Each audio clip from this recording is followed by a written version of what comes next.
What is going on, gamers? It is Chongo here, and today I've got a gameplay commentary for you guys. The gameplay is of Crysis 3 on the PC, and today's commentary topic is going to be specific to the next Xbox and basically what I think Microsoft should include in it. So anyway, let's get into it. So by now, every gamer knows that just over a week ago the PlayStation 4 was announced, and it was included with a lot of awesome new features that would come with the console. This has led gamers to speculate what will be included in the Xbox 720, and it will be very interesting to see what they include, considering Microsoft actually was watching the press conference, as Major Nelson tweeted about something saying that's one way to announce a console without showing the actual console. Now, some of the features that I would like to see in the Xbox 720, or whatever it's going to be called, is basically video recording software built in. So, for the example, if you go and try and record something for either PlayStation 3 or the Xbox 360, you need to get some hardware and plug that in and then plug it into a PC and start recording. Whereas with PC, all you need is the software and then it'll just automatically record when you choose to record.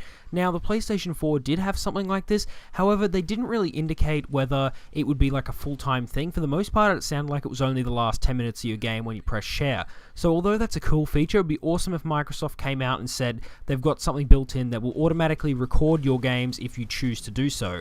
So I'm interested to see if they do something like this, and if they can pull it off right, it'll probably work out better than the PlayStation 4 version, considering that was only the past 10 minutes of your game once you click share. Now, the next feature that I'd like to see implemented in the next Xbox would be streaming. So what I mean by this is streaming straight from the console to sites such as YouTube as well as Twitch TV. So it'll be interesting to see if they implement something like this. PlayStation 4 did have something where you'd be watching someone play a game, but it wasn't streaming to an outside source. You'd still have to actually be on the PlayStation 4. So it'll be interesting to see whether Microsoft one-ups that and provides a service that'll automatically allow you to stream it to something off-site, as opposed to just watching someone through your console. One of the main things I want to see for the Xbox 720's launch is I want to see some really good new IPs for the Xbox 720. I mean, when it came down to it, for the Xbox 360, we had like the launch of Gears of War. We had some really good titles in there that were basically, original new IPs, whereas at the moment, it seems like people are pumping out sequels a little bit too much. So it'll be interesting to see whether they bring some new IPs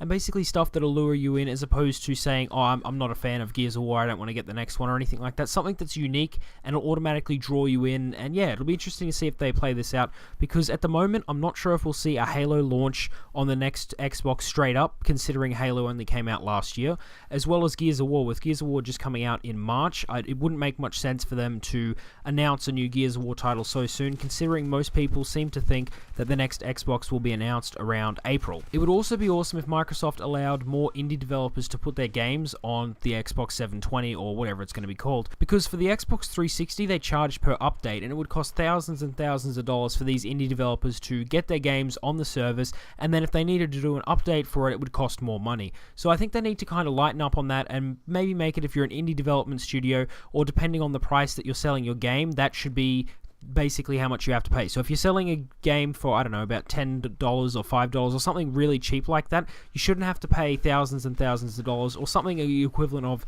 a game that's being sold for $50 or $60 to put on the system. Now, the last feature that I think should be included in the next Xbox is something similar to what we were first shown with Kinect, because there's many sources that are saying at the moment that Kinect will come with the next Xbox. So instead of just being something that comes with your Xbox and you never end up playing it, I want them to basically make what they did for the original Kinect when they unveiled it with Milo and Kate.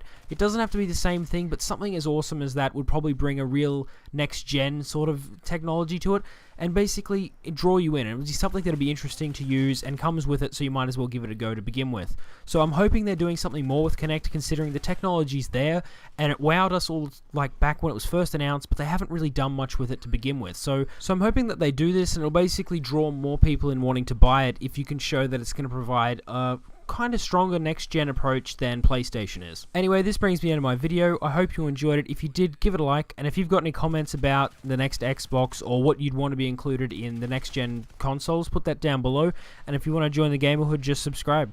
Anyway, I'll see you guys next time.